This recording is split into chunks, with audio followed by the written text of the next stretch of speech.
नमस्कार एमपी अब तक आप देख रहे हैं और आपके साथ मैं हूं पुनीत। तो चलिए खबरों की करेंगे शुरुआत और सबसे पहले मुख्यमंत्री शिवराज सिंह चौहान की बात, जो कि आज दिल्ली में थे और दिल्ली में उन्होंने की है मुलाकात। दिल्ली में उन्होंने केंद्रीय सड़क परिवहन मंत्री नितिन गडकरी से मुलाकात की और यह मुलाकात काफी अहम थी क्योंकि इस दौरान दोनों नेताओं के बीच कई महत्वपूर्ण मुद्दों पर चर्चा हुई है। खासतौर पर मध्य प्रदेश के रोड मैप पर, विकास के रोड मैप पर बात हुई है। विकास का रोड मैप क्या, सीएम ने इस मुलाकात के बाद बताया कि ग्वालियर चंबल में जो अटल एक्सप्रेसवे प्रस्तावित है, इसके भूमि अधिग्रहण की दिक्कतों को बैठक में दूर करने पर बात हुई है।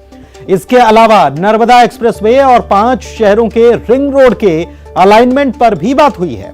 भोपाल इंदौर में ऐसे रिंग रोड हैं जिनके पास आर्थिक गतिविधियां शुरू की जा सकती हैं और इस मुद्दे पर भी दोनों नेताओं के बीच संवाद हुआ है। सीएम ने यह भी बताया कि अलग अलग समय सीमा में काम पूरा कर लिया जाए, इसकी सहमति बन चुकी है। इस दौरान केंद्रीय कृषि मंत्री नरेंद्र सिंह तोमर भी मौजूद रहे। एक्सप्रेसवे के निर्माण के बारे में चर्चा हुई है। लैंड एक्विजिशन से संबंधित जितने मामले थे वो बैठ के हमने उनको रिजॉल्व किया है। नर्मदा एक्सप्रेसवे पे चर्चा हुई है। 5 शहरों के जो रिंग रोड बनने थे उनके बारे में अलाइनमेंट वगैरह फाइनल किए हैं, उन पे हम तेज़ी से काम करेंगे। कुछ शहर हमारे ऐसे थे जिनके बीच से नेशनल हाईवे जाते थे, लेकिन अब बाईपास बन गए हैं। लेकिन ये जिम्मेदारी नेशनल हाईवे अथॉरिटी की थी, NHAI की थी कि वो जो रोड शहर से जाते थे उनको एक बार वो ठीक करके शहरों को दे। उसके बारे में चर्चा हुई है और इन सभी विषयों पर नितिन जी ने सकारात्मक दृष्टिकोण रखते हुए सबका समाधान निकाला है और रोड के क्षेत्र में तेजी से काम होगा। तो जितने NHAI से संबंधित मुद्दे थे उन पर हमारी चर्चा हुई है। विशेषकर भोपाल इंदौर जैसे शहरों में ऐसे रिंग रोड जिसके आसपास हम आर्थिक गतिविधियाँ लॉजिस्टिक हब से लगा के इंडस्ट्रियल टाउनशिप, अलग अलग क्लस्टर विकसित करें, उनके बारे में चर्चा हुई है। तो काफ़ी उपयोगी चर्चा रही। माननीय नरेंद्र सिंह जी भी हम लोग साथ थे चर्चा में और तेजी से मध्य प्रदेश इन सब विषयों में आगे बढ़ेगा। सर कुछ टाइम बाउंड है कि कब तक काम पूरा होगा? अलग अलग चीज़ों का अलग अलग समय तय है। चलिए आगे बढ़ते हैं और एक और महत्वपूर्ण खबर की बात करते हैं। मध्य प्रदेश में कल से यानी 1 फरवरी से स्कूल चले हम। जी हां, प्रदेश में कल से स्कूल फिर से खुल जाएंगे। कक्षा पहली से लेकर 12वीं तक की कक्षाएं पहले की तरह सामान्य तौर पर ही लग पाएंगी। पहले फॉर्मूला क्या था यह भी याद कर लीजिए। पहले 100% क्षमता नहीं थी, 50% थी और जब कल से शुरू हो रहे हैं तो 50% क्षमता ही रखी जाएगी। यानी आधे बच्चे स्कूल आएंगे और आधे बच्चे घर पर रहेंगे और फिर आधे बच्चे स्कूल आएंगे और जो स्कूल आए थे वो घर पर रहेंगे। यानी 50% का जो फॉर्मूला है उसी के तहत ये संचालित होंगी। फिर चाहे वो छात्रावास हों, आवासीय विद्यालय हों, वहां पर भी 50% क्षमता के साथ ही वो खुल पाएंगे। कोरोना संक्रमण के चलते सरकार ने स्कूल बंद करने का फैसला पहले किया था, लेकिन अब एक बार फिर से जब संक्रमण की दर, कोविड के संक्रमण की दर मध्य प्रदेश में 9.7% के आसपास बनी हुई है, तब सरकार ने स्कूल अनलॉक करने का फैसला किया है 50% क्षमता के साथ।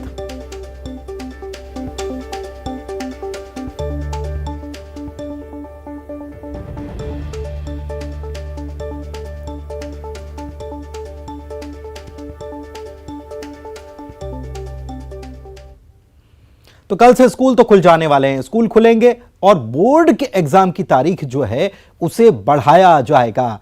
प्रदेश के स्कूल शिक्षा मंत्री इंदर सिंह परमार ने इसको लेकर कहा है कि परीक्षा की तारीखों को बढ़ाया जाएगा। एग्जाम ऑफलाइन ही होगी और बोर्ड की जो बैठक होगी बहुत जल्दी इसको लेकर बैठक होगी, इसमें फैसला लिया जाएगा। इसमें 17 और 18 फरवरी से शुरू होने वाली परीक्षा की तारीखों को बढ़ाया जाएगा और इसके पीछे उनका तर्क यह है कि अभी चूंकि स्कूल बंद थे और ऐसे में बहुत तैयारी जो है परीक्षा की हो नहीं पाई, इसलिए कुछ और वक्त तैयारी को लेकर दिया जाएगा और उसके बाद इस पर फैसला बोर्ड की बैठक में किया जाएगा।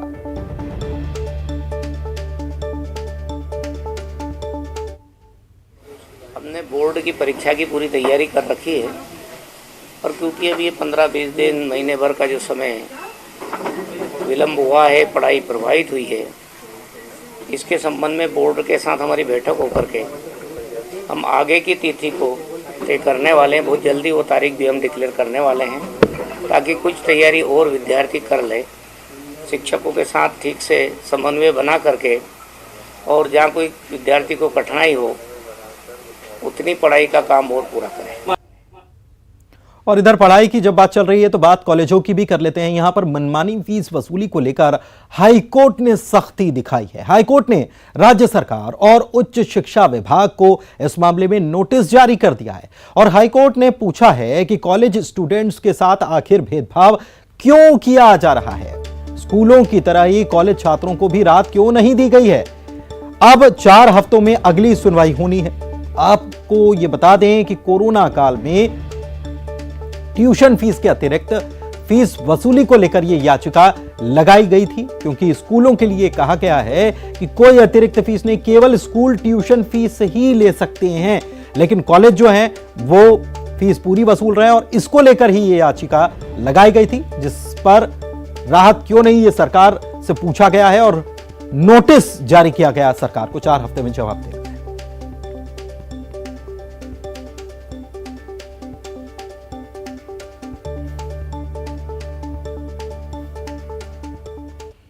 और चलिए बढ़ते हैं आगे, भोपाल की बात करते हैं, जहां के बैरसिया में गौशाला में गायों की मौत का मामला सामने आया था और इतनी संख्या में गायों की मौत हुई थी कि हर कोई हैरान रह गया था। अब इस पूरे मामले की न्यायिक जांच होगी। गृह मंत्री नरोत्तम मिश्रा ने कहा है कि जांच के आदेश सरकार की तरफ से दिए जा चुके हैं। इस पूरे मामले पर अब सवाल भी खड़े हो रहे हैं, सियासतदान सवाल उठा रहे हैं।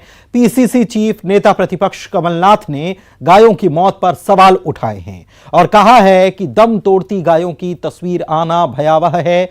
गौशाला को दिए जा रहे अनुदान को कहां खर्च किया गया, इसका जवाब मिलना चाहिए।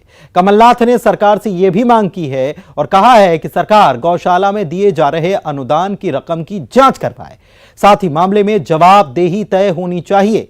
और इस बीच गौ संवर्धन बोर्ड के उपाध्यक्ष महामंडलेश्वर स्वामी अखिलेश्वरानंद ने कहा कि निजी गौशाला अनुदान प्राप्त थी, कितने गौवंश की वहां मौत हुई आंकड़े आ जाएंगे बहुत जल्द। उन्होंने दिग्विजय सिंह को निशाने पर ले लिया और उन्हें गौ हत्यारा तक बता डाला।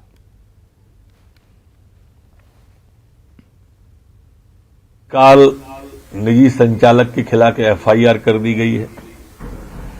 निजी गौशाला को सरकार ने अपने हाथ में ले लिया है, उसका पूरा का पूरा संचालन। जो भी गायों की अस्वस्थता का है वहां मेडिकल का कैंप लगा दिया गया है।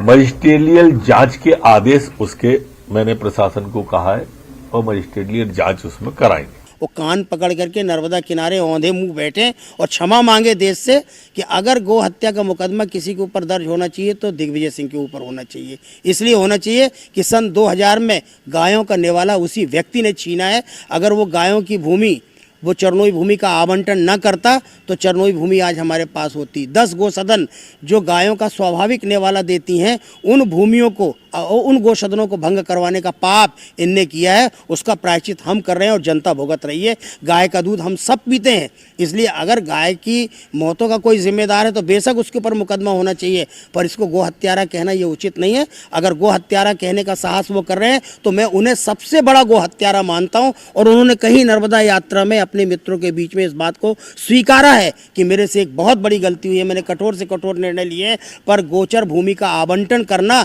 ये मेरी सबसे बड़ी भूल। वैसे गाय और गौशाला हमेशा से ही सियासत के केंद्र में रहे हैं, तो ऐसे में अब आपको बताते हैं कि एमपी में कैसी है गौवंश की हालत। फिलहाल प्रदेश में 2200 गौशालाएं सक्रिय हैं। 1587 गौशालाएं सरकार के द्वारा भी संचालित की जा रही हैं और इन गौशालाओं में 2,55,123 गौवंश का पालन हो रहा है। एनजीओ जो हैं वो 627 गौशालाओं का संचालन कर रहे हैं और इनमें 1,73,874 गौवंश का पालन किया जा रहा है। प्रदेश सरकार के द्वारा मुख्यमंत्री गौ सेवा योजना की भी शुरुआत की गई है और इस योजना के द्वारा 960 गौशालाओं का निर्माण भी किया जा चुका है। इन गौशालाओं को बनाने में 256.77 करोड़ रुपए की रकम खर्च की गई है। प्रदेश सरकार प्रति गाय 20 रुपए खर्च करती है। 2021-22 में कुल 81 करोड़ रुपए इसके लिए खर्च भी किए गए। ये जो आंकड़े हैं ये सामने आ रहे हैं और इस बीच गायों की मौत हो गई और इस पर सवाल खड़ा हो रहा है, जांच भी होगी। कल से कांग्रेस की तरफ से एक अभियान शुरू होने वाला है। इस अभियान का नाम है घर चलो घर घर चलो अभियान। लेकिन इस अभियान के शुरू होने से पहले ही खबर यह आ गई कि बड़े नेता इससे किनारा करते नजर आएंगे। कल से शुरू होने वाले इस अभियान में कांग्रेस के बड़े नेता, पूर्व प्रदेश अध्यक्ष, सांसद भी रहे हुए हैं कांतिलाल भूरिया, दिग्विजय सिंह जो राज्यसभा सांसद हैं, मध्य प्रदेश के पूर्व मुख्यमंत्री हैं, सुरेश पचौरी, वे भी बड़े नेता हैं कांग्रेस के, विवेक तनखा, राजमणि पटेल, ये वो नाम हम आपको बता रहे हैं जो इस अभियान में शामिल नहीं होने वाले। इसको लेकर प्रदेश कांग्रेस उपाध्यक्ष चंद्र प्रभाष शेखर की तरफ से सफाई आ गई। कहा कि अस्वस्थ और व्यस्त होने के कारण बड़े नेता इसमें शामिल नहीं होंगे, लेकिन महीने भर चलने वाले इस अभियान में आगे जाकर वो जरूर जुड़ जाएंगे। इधर चिकित्सा शिक्षा मंत्री विश्वास सारंग ने कांग्रेस पर तंज कसा और कहा कि कांग्रेस तो गुटों में बटी हुई है, नेताओं को घर में घुसने तक जनता नहीं देने वाली।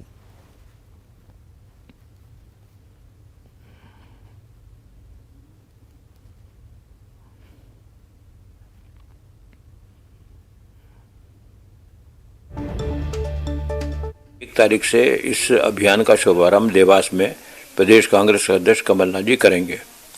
इसके साथ ही हमारे जो जितने भी भूतपूर्व मंत्री हैं, विधायक हैं, हमारे जिला कांग्रेस के अध्यक्ष हैं, वो अपने अपने जिलों में 1 तारीख को 11 बजे इस अभियान की शुरुआत करेंगे। कांग्रेस गुटबाजी, गिरोहबाजी में फंसी हुई पार्टी है।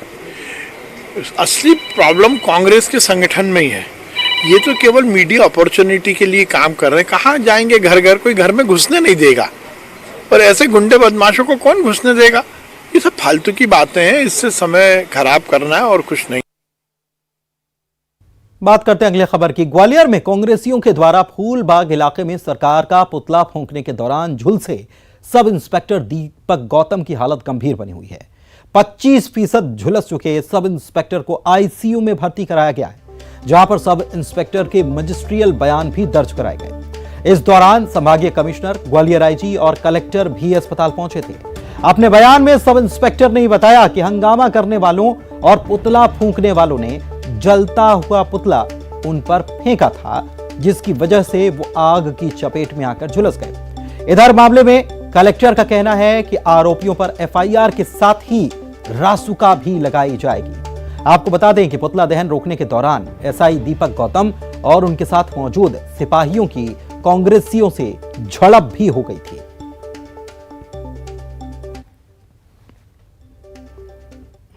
इस तरीके की घटनाएं रोकने के लिए बहुत सख्त कदम उठाएंगे और अभी एफआईआर भी होगी और उस एफआईआर के बाद में जो है पुलिस अपना एक्शन लेगी। जिस पे जरूरत होगी हम लोग रासुका लगाएंगे, जिस पे जरूरत होगी उस पे दूसरे प्रकार की भी कार्रवाइयां होंगी। हम लोग बहुत सख्त कार्रवाइयां करेंगे। वहाँ मौजूद सब इंस्पेक्टर, हमारे युवा सब इंस्पेक्टर दीपक गौतम है, उनको ये लगा कि इससे कहीं चूंकि पेट्रोल की उसमें इनका कहना है गंध आ रही थी, कोई दुर्घटना ना हो जाए, ये वहां पर गए और इसी दौरान जैसा ये अभी बता रहे हैं, इनके बयान चल रहे हैं, अभी चूंकि सीरियस हैं, ये पुतला इनके ऊपर फेंक दिया, कुछ इस तरह की बात हुई है और अभी इनके बयान चल रहे हैं। बयान के बाद इसमें हम कार्रवाई करेंगे।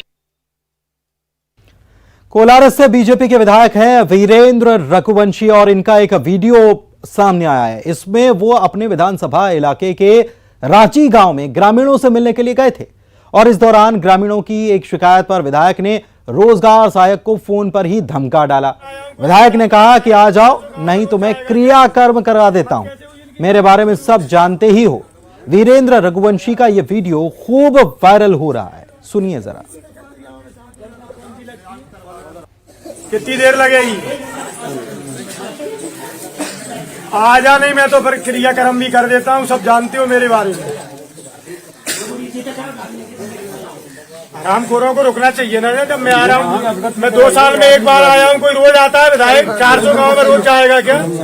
हिम्मत कैसे हुई इनकी जाने की? दोनों की याद भी दिलाया।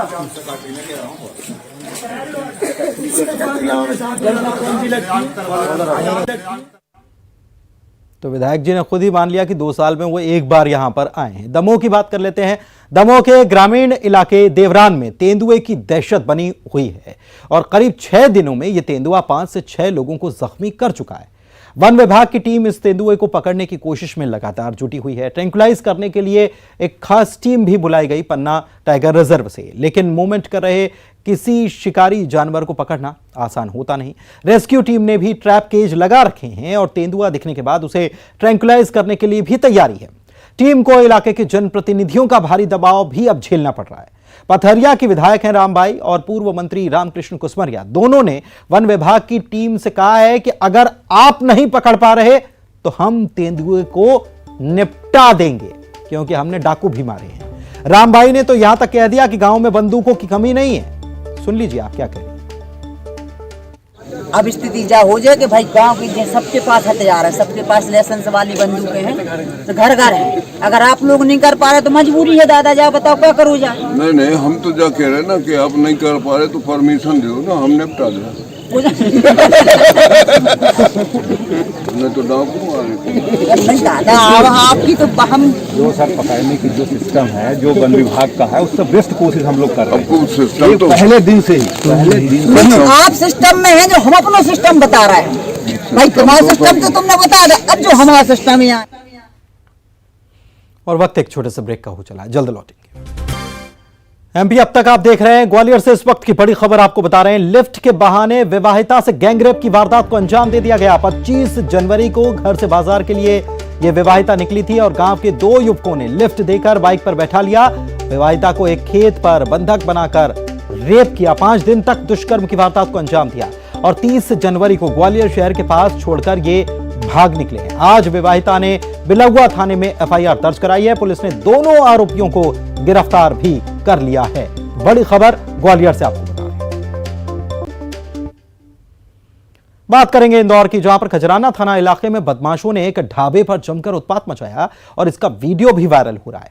नशे में धुत बदमाशों ने होटल संचालक और कर्मचारियों के साथ मारपीट की और चाकू भी लहरा दिया। ठंडी रोटी देने पर इन बदमाशों का पारा इतना हाई हो गया, इसके बाद ये आपा खो बैठे और हथियार लहराने लग गए। यह घटना खजराना थाना से कुछ कदम ही दूरी की है। ढाबे पर उत्पात मचाने का सीसीटीवी फुटेज भी सामने आया है, जिसके जरिए पुलिस इनकी तलाश में जुटी हुई है।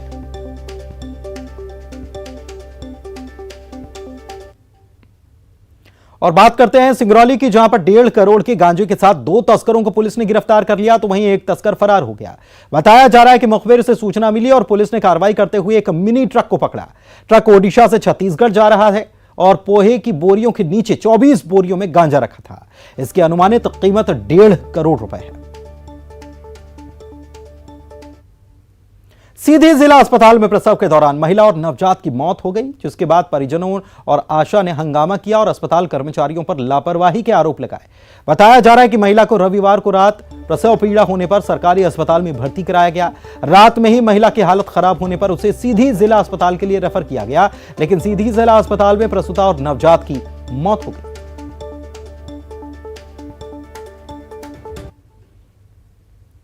और अब जो खबर हम आपको बताने जा रहे हैं, यह बता रहा है कि माननीय जो हैं वो कोविड प्रोटोकॉल का पालन कितना करते हैं। देखिए जरा, छतरपुर के बड़ा मलेरा से खबर है। यहां से बीजेपी के विधायक हैं और नागरिक आपूर्ति निगम के अध्यक्ष भी हैं प्रद्युम्न सिंह लोधी। इनका जन्मदिन था साहब का और इनके जन्मदिन पर कोरोना गाइडलाइन की खूब धज्जियां उड़ी। जमकर धज्जियां उड़ाते हुए लोग देखे गए। जन्मदिन समारोह रखा गया था और इसमें भारी भीड़ आई थी। ना तो लोगों ने मास्क पहना, ना एमएलए साहब मास्क पहने नजर आए, उनके कार्यकर्ता भी मास्क नहीं पहने थे। सवाल यह कि जब विधायक ही नियमों की अनदेखी करेंगे तो आम जनता क्या सीखेगी।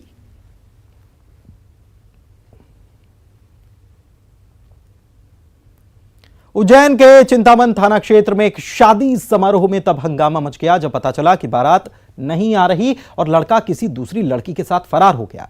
दुल्हन के पिता ने आरोप लगाया कि शादी के पहले 25 लाख रुपए नकद और कार की डिमांड की गई थी और कहा गया था कि अगर पैसे और कार नहीं दिए तो बारात नहीं आएगी। काफी इंतजार के बाद जब बारात नहीं आई तो मामला थाने पहुंच गया। एडिशनल एसपी की जांच में सामने आया कि लड़का किसी अन्य लड़की के साथ शादी कर भाग निकला। फिलहाल पूरे मामले को लेकर शिकायत दर्ज कराई गई है। उज्जैन की बात करते हैं, जहां के महाकाल मंदिर में सोमवार को प्रसिद्ध गायिका फाल्गुनी पाठक अपने परिवार समेत पहुंची और बाबा महाकाल का पूजन किया, दर्शन किया, आशीर्वाद लिया। फाल्गुनी पाठक ने नंदी हॉल में बैठकर कुछ देर तक महाकाल का जाप किया और कहा कि जीवन में जो कुछ भी मिला है बाबा महाकाल ने दिया है।